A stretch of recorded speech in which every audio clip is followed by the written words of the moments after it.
Live with Ryan Ries. This is Live with Ryan Ries. Call now 1-888-564-6173 or post your questions using the hashtag #LiveRyanReese on his Instagram, Twitter, or Facebook.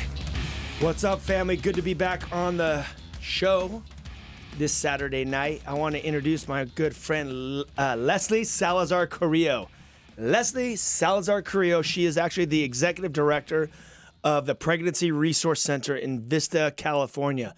One day, not too long ago, I was driving home in my car, and I heard this lady on the radio, and she was dropping all these statistics talking about teen pregnancy and this and that, and I was like, who is this girl? I need to have her on my show.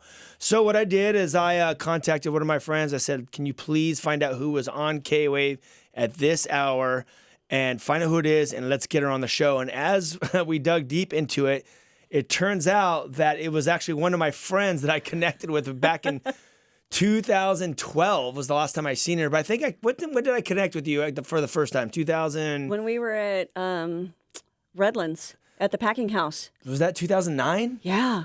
2009. Yeah. So here I am. We were connected with these Whosoever events back then, and I didn't talk to her for 5 years. And you weren't even doing what you were doing now, so I had no idea. So I put your number into my cell phone, and your name came up, and I'm like, I know her. This is crazy.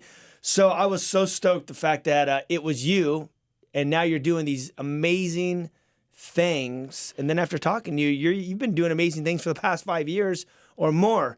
And that's why I wanted to bring you on the show. So thank you for coming on the show tonight. Thanks. It's good to be back in Orange County. I'm an OC girl, so it's nice to be back up here. So All right, wait, where were you? Where at? I grew up in Anaheim, and I graduated from Loera High School.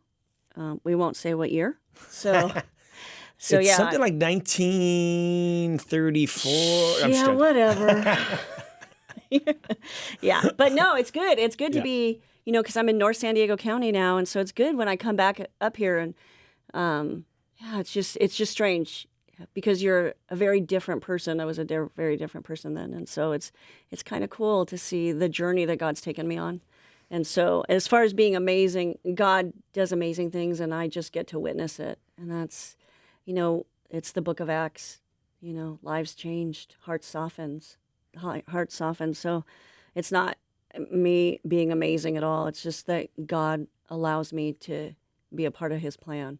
So why do you why do you think that God does that? Like what is it? I mean, what has it been with you? Just being available, submission? I think all of that. I have a heart for the broken. I have a heart for those that the cast-offs, the ones that, and because I know you and, those that everybody thought we were going to be dead by 30, and I really have a heart for the ones that are ignored and are just kind of pushed aside or, there's no hope for them. And so, and I think it's just being available. And I think it's, it's the Isaiah call, I guess, send me, I have no idea what I'm doing. So, but I wouldn't ever want to be the Hezekiah kind of attitude, looking around like, well, as long as I'm okay and my generation's okay, we're good, because there's a lost and hurting world out there who are dying. Yep. And when you say the cast off, it's basically the people that don't want how can I say this? The church doesn't want to deal with them, really. It's the people that the people that come from broken homes. It's the people that come from. Oh yeah, let's go ahead and just twist our mic up for a second. Oh, there we go. Sorry about that. It's the people that the church doesn't want to deal with, and a lot of these people are the people that are maybe human trafficked, the ones that come from broken families, the ones that don't have parents around. It's messy, and grace is messy. The Jesus ministry is very messy. And these are the people that you're talking about. And then I love the fact that you are going after them, because there's not enough people that are going after this group of people. And it seems like when you read the gospel, you think that that's just kind of the Great Commission, is to go out and love the orphans and to reach the lost at any cost. But sometimes in church culture or the institution of the church, they just want a clean, safe place to go, and they don't really care about reaching people, and they don't really care about really doing ministry and care about the lost. I mean, if we believe that people are on the highway to hell, we should have this burning, hungry desire to reach people. And I just got back from the Calvary Chapel conference, and it's so awesome because that's all they were talking about at this conference. And it's so needed in this time because I truly believe that these are the last days and that Jesus is coming. And more than ever before, the technology for the chip, the Bitcoin currency, all that stuff exists. These are the last days. This generation is more broken than they've ever been. And you're going to talk about it tonight. But these are the last days, and we have to live out the Great Commission to reach people. So I want to thank you for doing what you do. And I would like you to tell the listening audience exactly what you are doing and how you even got to this point of doing it. Because I know you have a little testimony. A little bit. So I'm the executive director of Pregnancy Resource Center. We are a pro-life center. We do free pregnancy testing. We do ultrasounds. We offer parenting classes. But that's the practical. But in reality, we're doing the Great Commission. We're reaching people where they're at, not where we're at. And I think that's sometimes where we get it twisted. Mm-hmm. We want to meet people where we want them where we're at, as opposed to coming alongside them where they're at and walking beside them. And so, this is the one thing I work with. I want to add something. I want to ask you something. Okay. When you said, because that's so amazing, you're saying that you're meeting them where they're at when we want them to meet us where we're at. Yeah. And if we're not friends with sinners or going to places where sinners are, they have to come to us? Yeah. Where, in like the church? Yeah. That's not what we're taught in the Bible. Well, and also, I mean, think about it. And even you grew up in church, I didn't. Yeah. And when you and I were on the phone, like, there were churches in Anaheim, because I know I wasn't going to step foot in one. Yeah. I mean, I was raised Catholic and kind of that Christmas and Easter Catholic. And that terrified you, I'm sure. Oh, yeah. Catholicism? But I knew for sure they didn't want me in their church. Mm-hmm. And I knew for sure I was not going to go there. So, yeah, and it's totally... So if you were up at the conference, you may have heard Jeff Jackson. He started Shepherd Staff, and he is actually on our board. And he has taught me so much about meeting different cultures. So in the center, we have teen culture, we have homeless culture, we have military culture, we have happy to parent culture, we have culture like abortion is my only option, that's all I can see. And we meet each one of those exactly where we're at.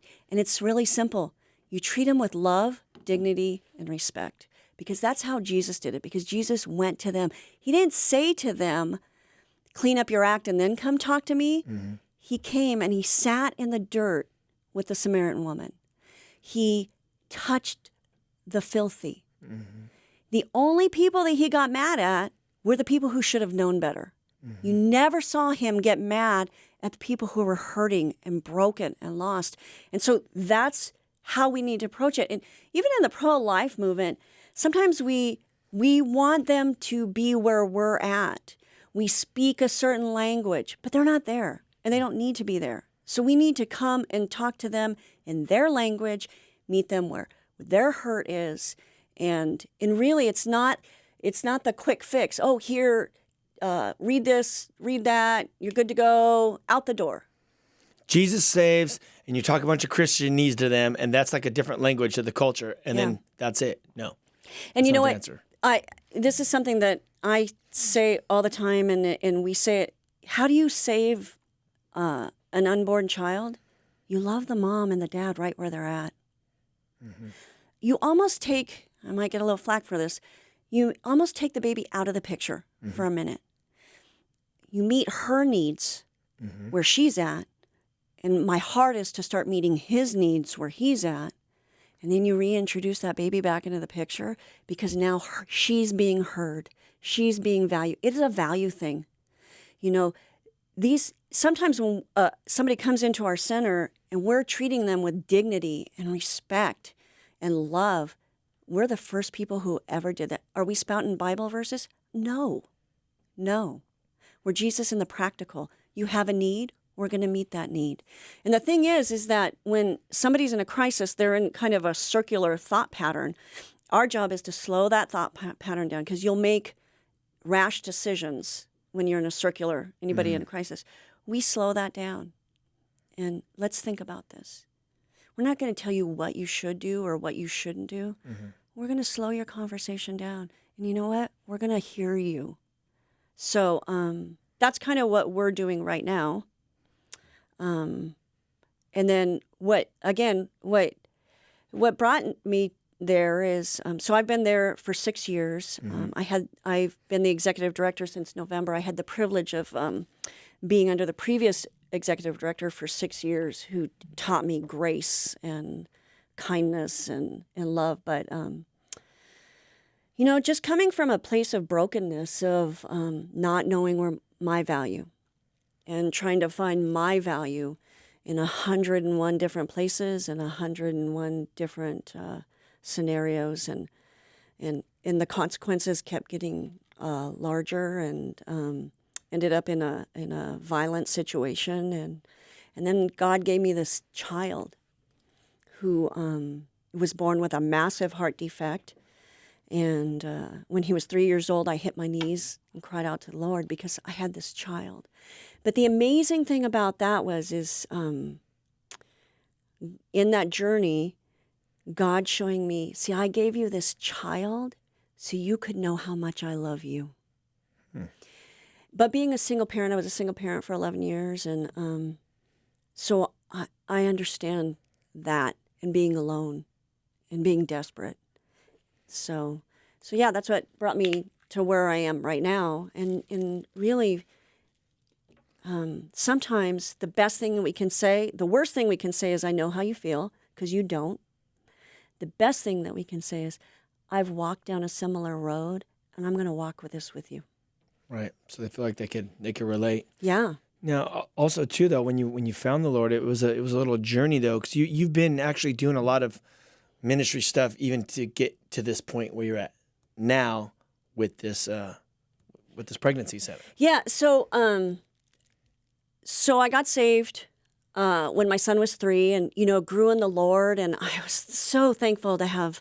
I got saved at what was Calvary Chapel Escondido, which is Cross Connection, and I had some amazing teachers and amazing people who walked alongside me, and as I grew, and so then I served in ministry. I sang on a worship team, and then my son ended up in middle school, and so I served in youth ministry. But I didn't understand those kids because I didn't grow up in church. I loved them, but.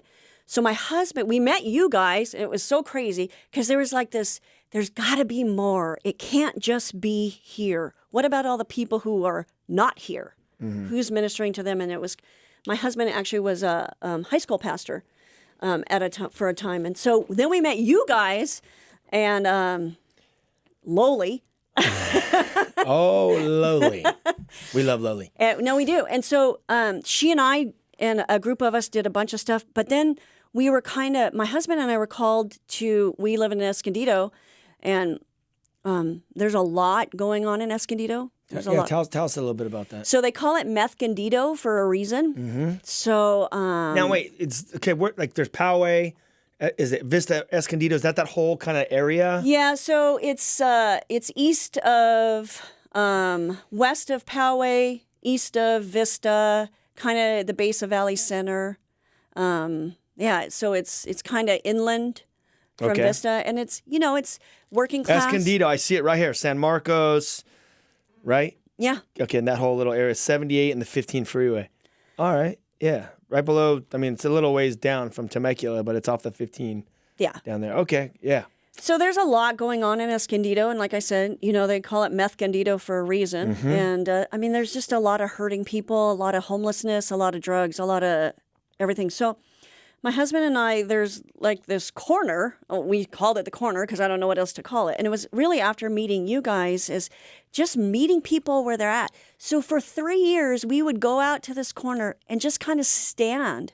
And, these kids, and we saw everything out there. Like what? Give me a couple stories. Drugs and demon possession, and so one night we were standing there, and it was so crazy because you and I were talking about this before. So there was this kid. So we'd stand out there. Kids would kind of mad dog us, and then they'd get closer and closer. And then they'd be like, hey, what's up? What are you here? Why are you here? We're like, hey, we're just here if you guys want to talk. It was simple as this. Hey, what's your name? Where do you go to school? And it was emotional vomit. If we were like people of malintent, we could have done a whole lot because nobody's hearing them. Right. And so our end of the conversation would be like, yeah, yeah, I hear you. Yeah. Seriously, we never brought up God, and it always came to that. So one night we're there, this kid, and we had gotten to know him because, you don't hand somebody a track and walk away. Relationship. Yes. Relationship. Time. Yes. Friday after Friday after Yep. Friday after Friday. So this one kid that we got to know his story, and he told us one day, yeah, I see demons in my house. And so over weeks, Yep. talking to him and him telling us about that. So one night it just came to that, and I said, if I gave you a way out, would you take it? And he's like, yeah. So explain the gospel. This is a kid who's never been in church. Explain the gospel. Okay, tell me this. Has he ever heard the gospel before? No. Dude, that's common nowadays with kids. Yes. They've never heard it before. Yeah. Or they were in church and they're like, I ain't going back there. Yeah. So he's never heard the gospel. So I start giving them, the quick and dirty gospel and everything. And so I'm like, this Jesus. Yeah. He loves you exactly where you're at. He loves you right where you're at. Do you want to end this emptiness? And he's like, yeah. Prayed over him. And he said, afterwards, he did the prayer, and he looks at me, he goes, I felt like something just popped off of me.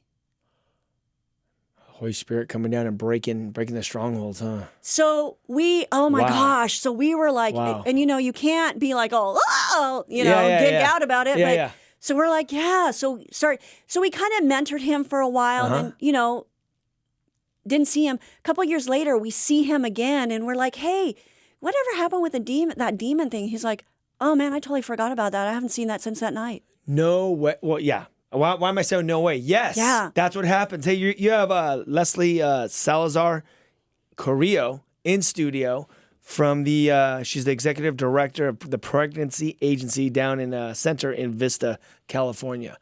Dude, that is so crazy. But this is how God works. Yeah. It's just being available, relationships, talking to the kids, praying for them, and then things happen. What are some other stories that happened down there? So, and I don't want to give people like it's always wonderful because sometimes it's not. Yeah. But it's relationship after relationship, and so we were down there, and there was this big kid, and I kind of how wives do. I kind of pushed my husband like, go talk to him. Mm-hmm.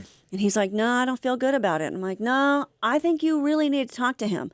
So we start talking to him, and we're going back and forth. And I could tell where that conversation, you do that long enough, whenever I'm in a bad spiritual, the hair on the back of my neck starts going up. And then all of a sudden, he's telling us, and then he starts kind of confronting us a little bit. Mm-hmm. And then he looks at me in the eye, and he said, I'm a part of Illuminati, and I'm here to kill Christians. So you stay calm. And so my husband's talking to him. How old is this kid? He looked like he was about 18, 19. 18. Big guy. He was faded. We know he's armed because he had already showed us a knife. Uh-huh. We don't even know what else. So, you just totally stay calm. So while my husband's talking to him, I'm just standing there, trying to straight face, not doing anything. But I'm literally on my face. Mm-hmm. Just praying. Praying, yes. And then, so Tom would stop talking, and I'd start talking, and you could see the struggle going. And what I didn't know is that while I'm talking, Tom's like on his face. Praying as well. Who knows the battle that was going on around us? And so we're talking, but you could see the battle going on in him. And so come to find out, his mom was sick and this and that and the other. So he was walking away, and I called his name, and I said, hey, you know what, man? I think your mom's pretty proud of you. And you could see that it come down. Wall come down, yeah. And he softened for a minute. His whole face changed. And he's like, I really hope so. And then bam. and went back up. So, I'd love to tell you that every kid that we came in contact with, I mean, we heard, little girls who had been violently raped by stepfathers and kids that their parents decided that they were going to pick, drugs over them. And they're just in survival mode. And, but again, the relationships, in fact, my husband is still friends with one of the kids. We met him out there. He was like 16, 17. He was inebriated when we met him. And he, over time, like a couple of years, he knew where we stood. We knew where he stood. And he lives up north in Oregon now. Every time he comes to town, he calls my husband. Hey, let's get together. These are relationships because guess what? We're not God. Yep. God is God, and he's got a plan for this person. And so all we have to do is keep being there and being available for that. So all of that, then I started speaking in schools. So we have a program. It's called the I'm Waiting program. It's STD education, teen pregnancy, and it gets us in the door. But we cover the emotional, physical, and relational aspects of sexual activity because really, it's not the STD. Right. It's the value. It's that they're searching for somebody tell me I'm valuable. And by having sex, they feel valuable. They feel valuable. The girls. And even the guys. Guys too? Oh yeah, because we've had guys message us like, I don't want to do this, but I feel pressured. These girls are brutal. I know. What am I saying?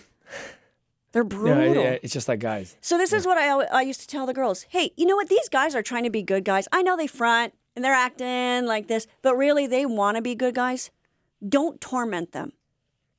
If they're telling you that they don't So want wait, you're just saying this in a public school setting? Yes. So they just bring in all the kids into the gymnasium? Well, no, it's during the health classes. Oh, cool. So in the health classes, they have to cover human sexuality. Yep. And we do about 95% of that.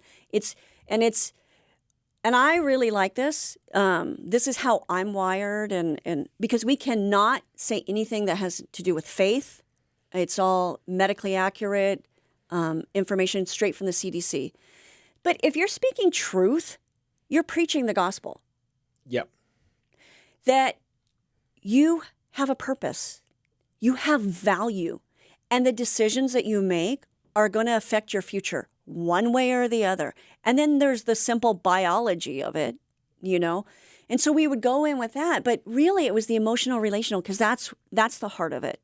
You're not going to change kids' minds with giving STD statistics because they think that they're immortal and no one thinks they're going to catch it. Yeah. Well, and especially with them because they don't have any frontal lobe development, so they can't. I always say like, why does an 18-year-old make a great Marine? Because they don't see consequences because that part of their brain doesn't develop until they're 25, which is why we made really bad decisions when we were. That was a problem. Yeah. Yeah. So you're not going to. They're like, it's not going to happen to me. But when you talk about your value as a person, when you're talking about like there's a chemical in your brain that bonds you to somebody every time you have sex with somebody. And when you go from person to person to person, you're actually tearing that bond and tearing that bond and tearing them. But those memories are never leaving your brain. And you're going to bring those memories into your next sexual encounter. That is very true. That is very true, 100%. When you think about like people, you've slept with in the past and all that, it's all these memories. Mm-hmm. It all makes sense. Yeah. And that's the kind of stuff that like, when you mess your life up like that, you're always trying to like get rid of that stuff. And you know what? The feedback that we get from that program is, and it's honestly, you get the punk kids, which I love because I was one of those. Nobody ever told me that I could say no.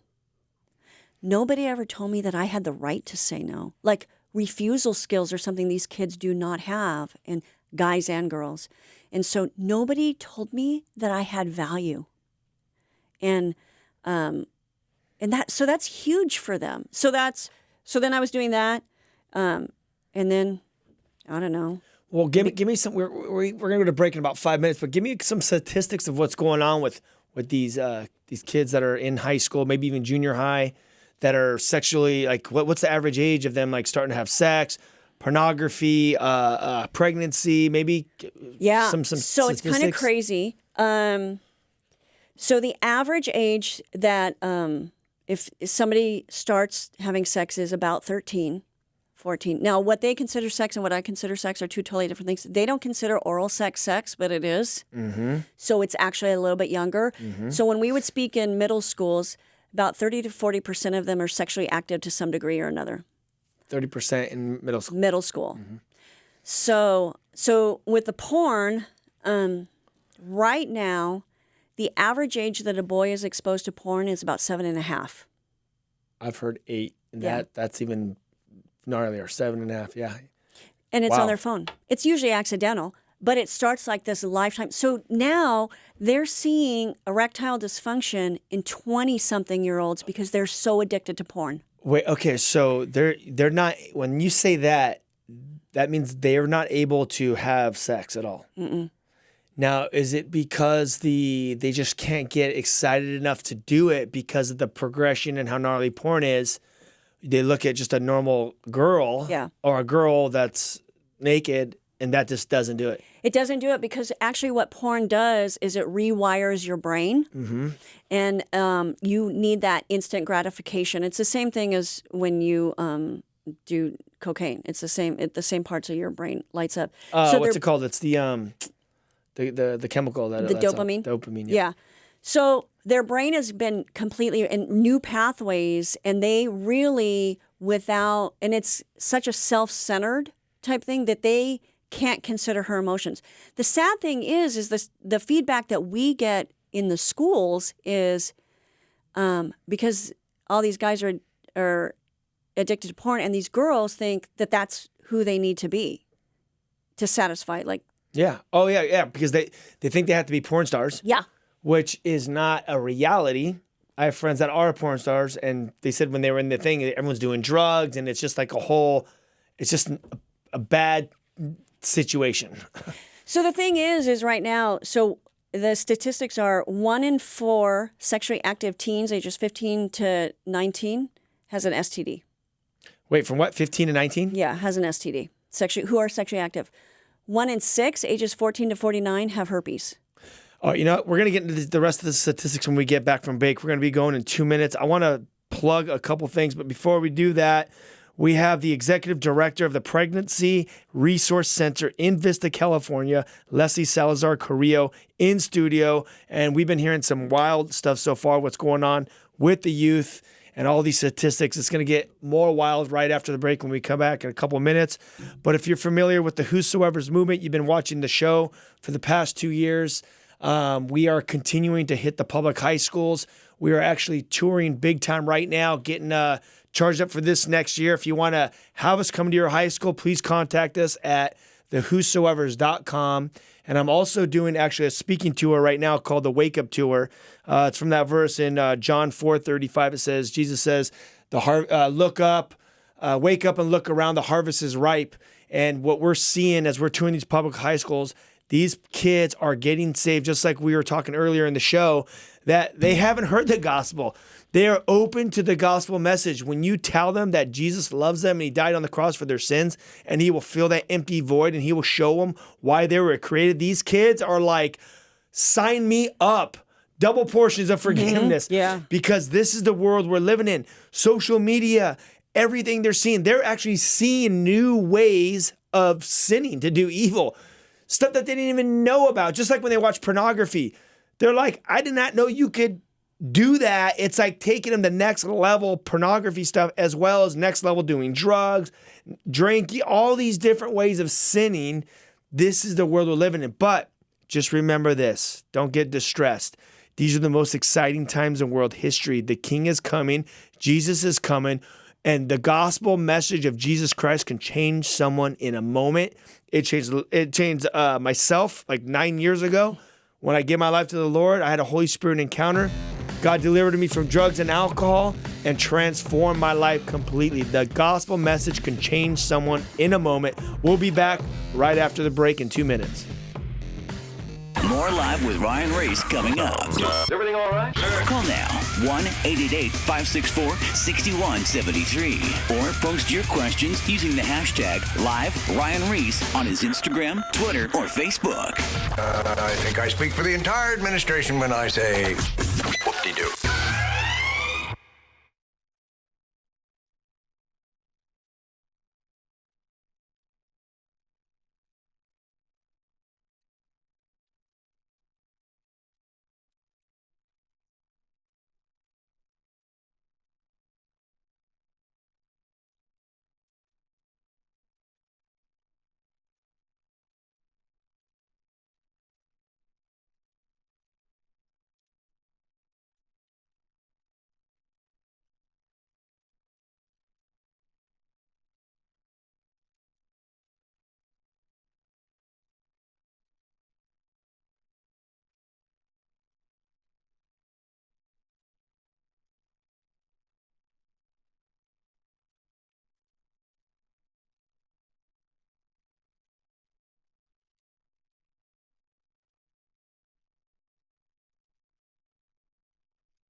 Now, back to Live with Ryan Ries. Don't say we didn't warn you. Loud noises! We are back with Leslie Salazar Carrillo, the Executive Director of Pregnancy Resource Center in Vista, California. Give out the website really quick for your... Yeah, so for us, for our donor and find out who we are and what we believe, it's www.friendsofprcvista.com. And then you can find us on Facebook, friendsofprcvista.com. We're going to be having our fundraiser. So we're a nonprofit. We live and breathe by fundraising. In October, we're having our big Invest in Life Gala. And Mike Slater, who's a radio host down in San Diego, 760 AM, is going to be the keynote speaker. So it's one of our biggest events. It's honestly how we keep our doors open. Make sure you invite me. I will. When is it? October 5th. All right. I think I'm in town, too. That would be amazing. I was going to actually bring my wife tonight to come hang out because I'm like, you got to hear her. She's going to let it rip with the statistics and the stories. It's going to be epic. But my wife had to go to church tonight. That's a good thing. Well, no, because I want to meet her because I knew you when marriage wasn't even on your horizon. I'm going to bring her. I'll bring her to, she would love to go to something like that. And obviously Loli, you know, we're all friends with Loli. I've had Loli on this show probably like 6-7 times. I know. Yeah, so it's all good in the hood. So let's get back to this show. I mean, we were talking about the statistics, which is shocking because we were talking about the average age of a kid getting introduced to pornography, and you said it's 7.5 years old. You're even saying guys are having dysfunction with... erectile dysfunction. At the age of what? In their early 20s. Early 20s, because the progression of pornography they're watching, if they look at a girl that's naked, it's not making it happen. And I've read this actually in mainstream magazines. Mm-hmm. Details Magazine did an article on this and a couple other. It's not even just the church. Before it was the church and they're like, no more porn, it's bad.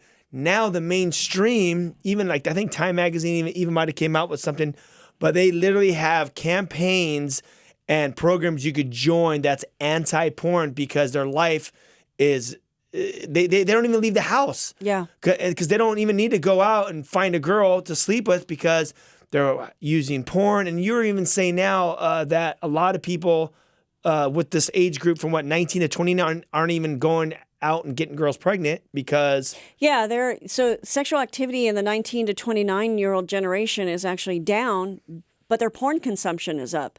And there's a lot of reasons for that too, is that they're down. So they're down because you and I were talking, they've seen relationships in real time explode. And you can watch that on reality TV.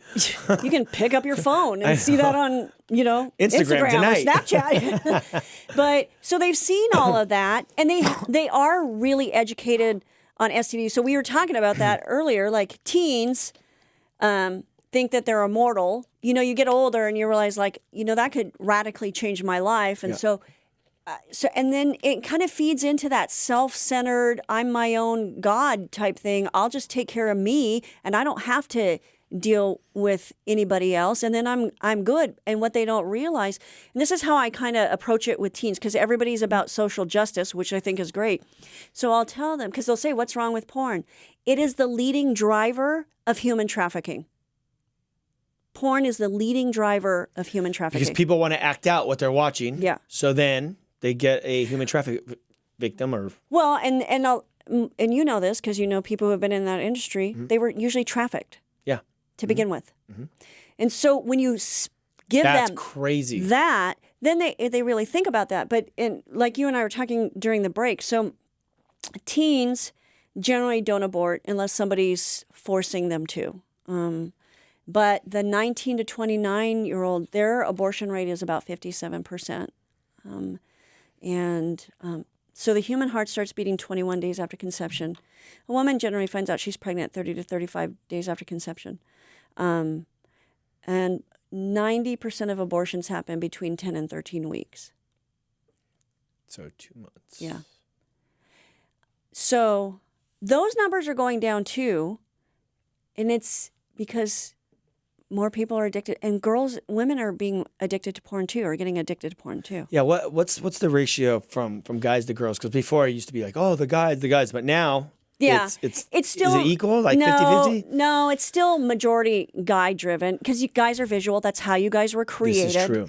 But honestly, women have been burned, and they don't want. And a lot of times we're conditioned to think, I don't want a relationship. So I'm just going to turn to porn because then I don't have to. And it feeds into that, we're so connected to our phones. We're so connected to our own little virtual world that I think that we're losing the ability to do what you and I are doing right now, looking somebody in the eye and communicate eye to eye. That's really not. That's why I was saying when we used to be out on the corner, you could see that because you ask a kid, hey, what's your name? Where you go, where do you go to school? And it was like emotional vomit because nobody talks to each other. We see that in the counseling room too. They walk in the door and we're making eye contact with them because we're created to have human interaction. Right. We're not created to be looking at a screen all day and having like this monologue going on. So it's just kind of a weird dynamic that even though, and people will celebrate, yes, STDs are down because sexual activity is down, but porn consumption is up. Yeah, it looks good, but it's really not a good situation with the pornography. Yeah. And you're talking about a lifetime. Now, the good news is, especially for guys, because they mostly study this with guys, because you guys have such high, not you, but guys have such high porn consumption rates, because the pathways in your brain actually change when you view porn. Tell me a little bit of information about all that. Yeah, stuff. so what it does is it kind of rewires your brain to want that instant gratification, that instantaneous need fulfilled. And so it's rewiring your brain and how you're looking at things. But 6 months, and porn addiction is just as hard to get off of as any other kind of drug addiction. Honestly, obviously, I was sleeping around a lot, and I would watch some porn here and there. But then when I became a Christian, I stopped sleeping around because I didn't want to get a girl pregnant. I'm like, oh no, God! If I sleep with a girl, I'm gonna get her pregnant, or I'm gonna catch something. so I started watching porn. Yeah. And that was pretty gnarly to quit because it's when you do drugs, you know you're gonna go high, but then you're gonna come down. Just like you go get drunk, you're gonna wake up the next day and you're gonna, feel all hungover. So, but porn and sex is one of those things that you don't really have a hangover at all, and you can do it a lot. And basically when I wanted to quit, that was something that I needed the power of God to quit because my point is that was one of the hardest things to quit. But God did help me and he did heal me. It's been, I think I quit 6 months after I started walking with the Lord and it's been like 9 years since. But as I talk to people in the church, because I counsel people in the church and out of the church, but the more people I talk to in the church, it's about porn. And dude, these guys cannot quit. That's the thing that just like, the guys cannot quit. I think it literally is the hardest thing to quit. Yeah. Especially for a guy, because again, you guys are visual. That is the main thing in the church. Yeah. Oh yeah. I hear it all the time. I hear it and it's just heartbreaking. But the good news is, and you could testify this now, even though you didn't know it was happening, 6 months after a guy stops viewing porn, his brain actually heals over on those and creates new pathways. No way. I didn't know that. Yeah, it actually heals those other ones and it creates new ones. And so, but it is that 6 months is the hardest thing. So it's the emotional STD that nobody talks about.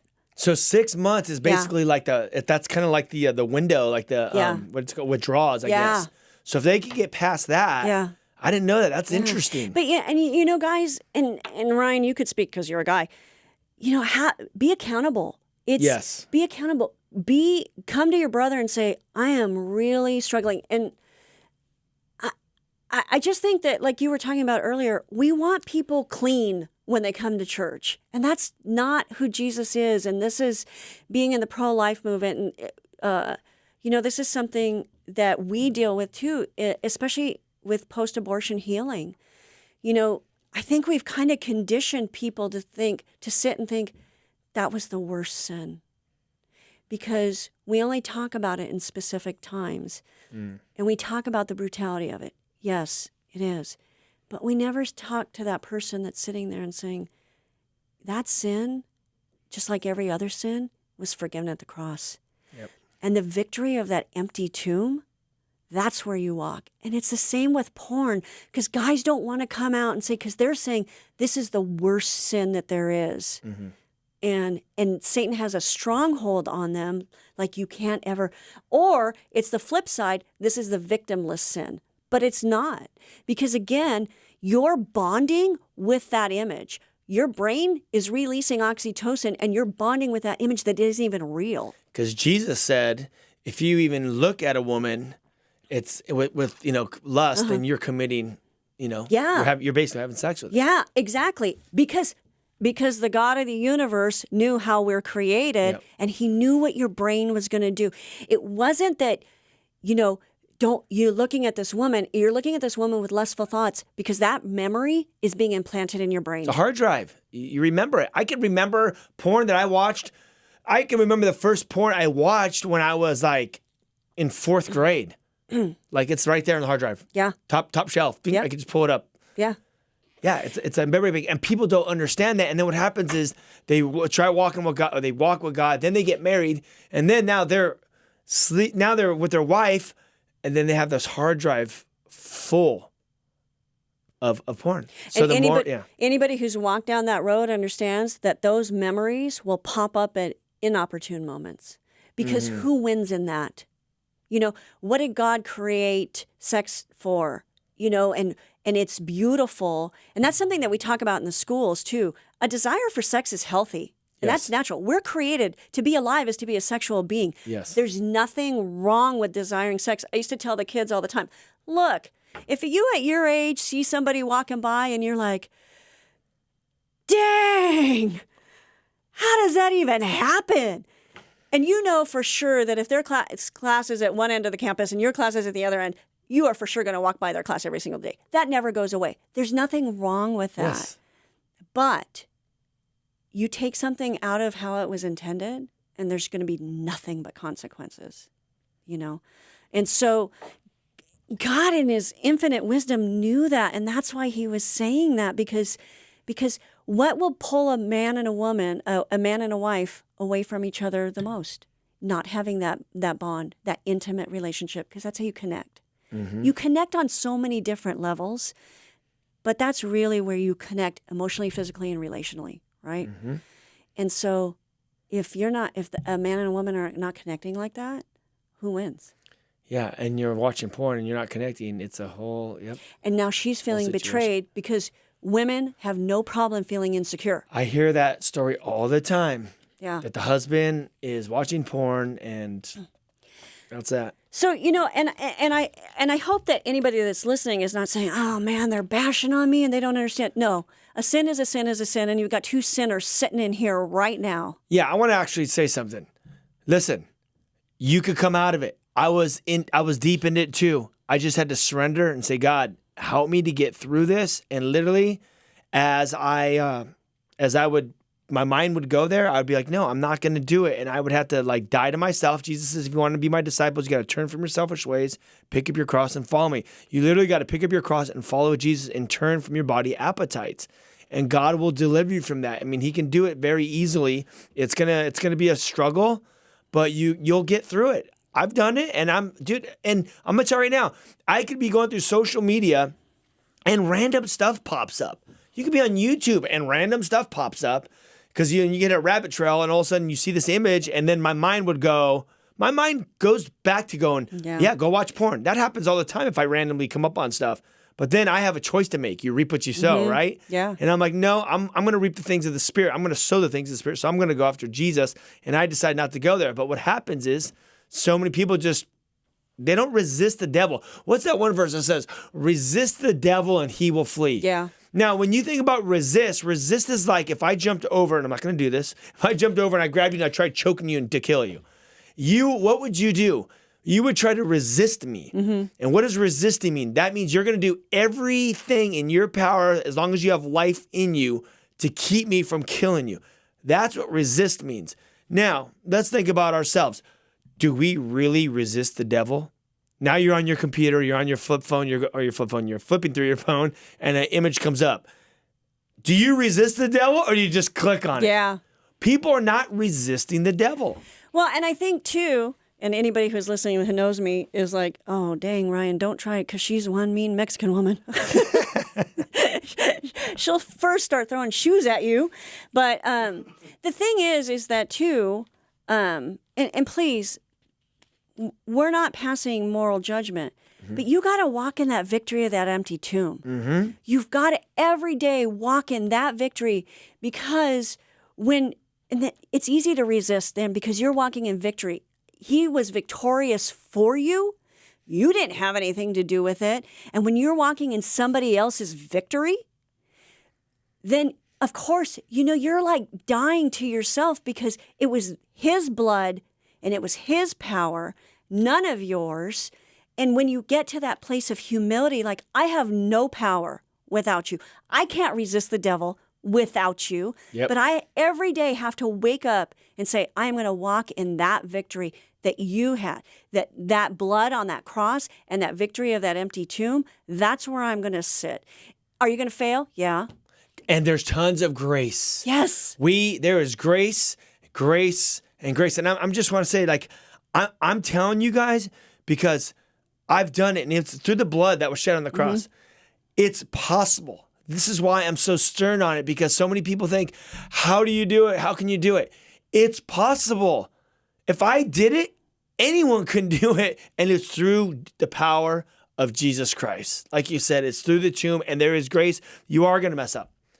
You will mess up. And guess what? The grace is going to be there. And you go, Jesus, forgive me for my sins. Boom, you're washed white as snow. And you keep pressing on. You keep pressing forward. You keep pressing forward. We're pilgrims here on earth. Satan's going to show up. You got to resist the devil and he will flee. And if you make a mistake, you're going to be forgiven and you keep moving forward. But the way I look at it is like, if you call yourself a Christian and you say, I've been a Christian for a year, or say you've been a Christian for 6 months. If you're the same person you were 6 months ago when you gave your life to the Lord, or the same person you're dealing with the same stuff still, and there's no transformation, well, then you're not you haven't really had like a God encounter. You've said the prayer, but you haven't really been filled with the Holy Spirit, because when you're filled with the Holy Spirit, your life transforms.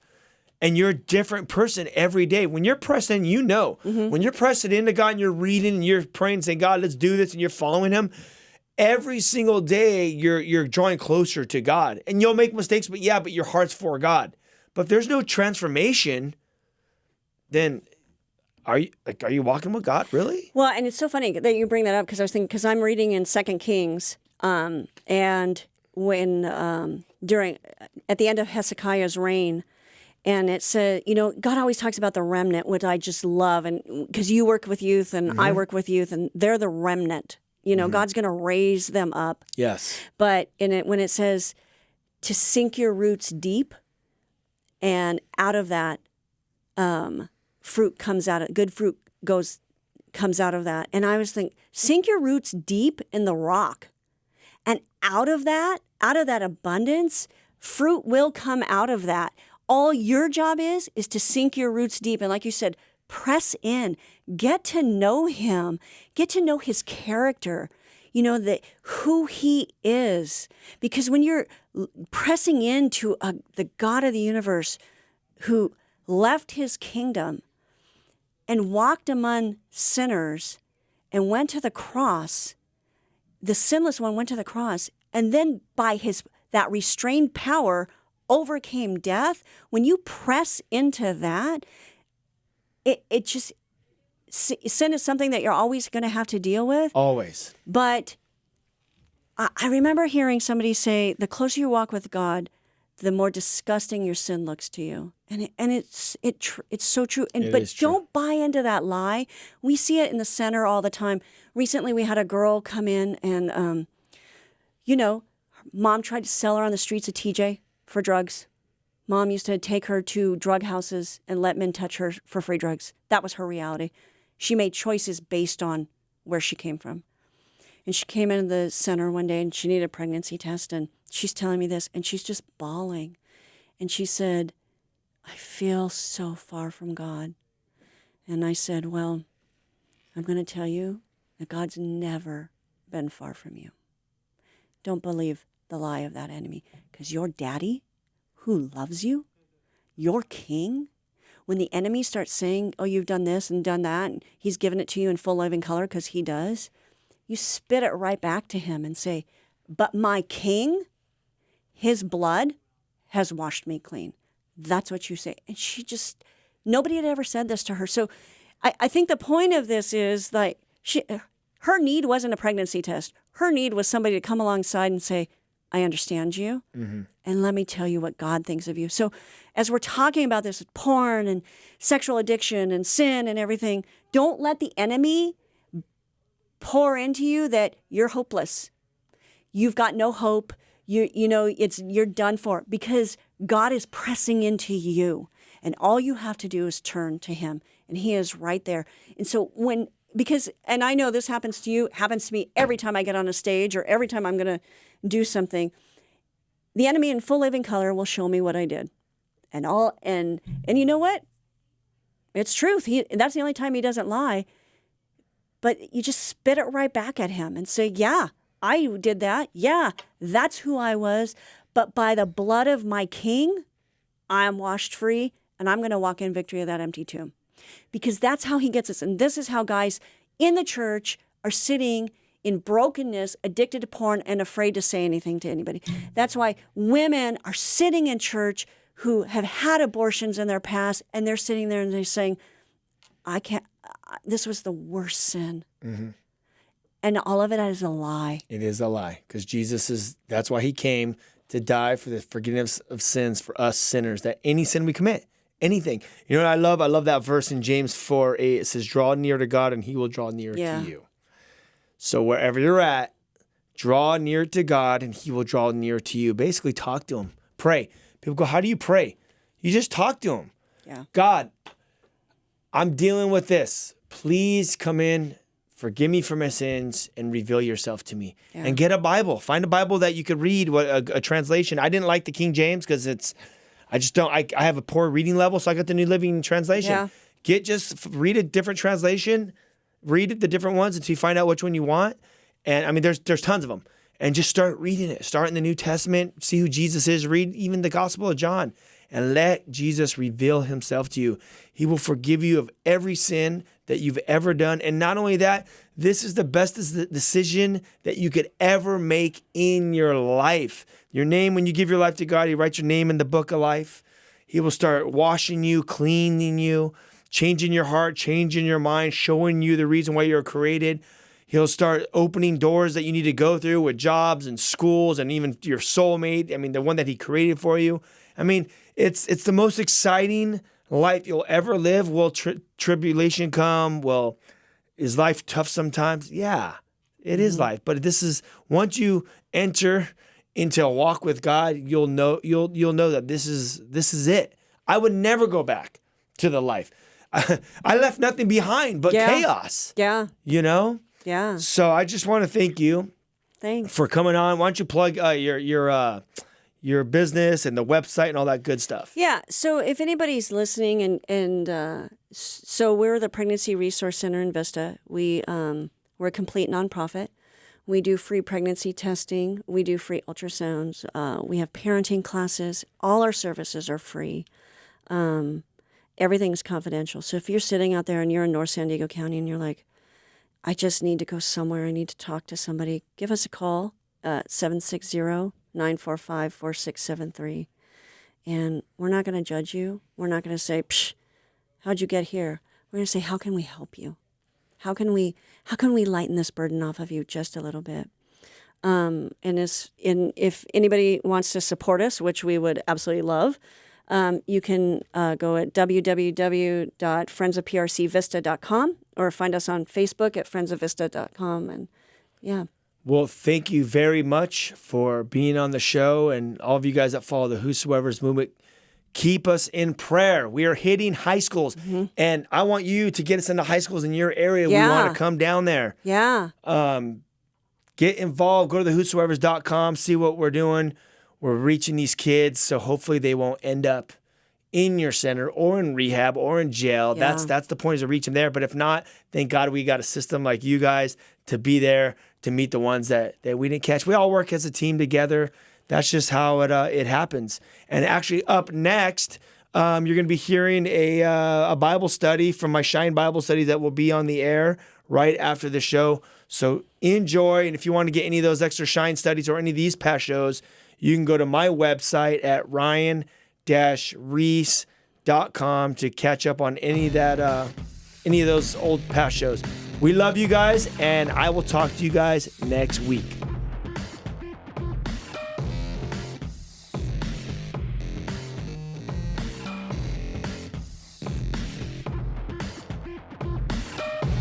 This has been Live with Ryan Ries.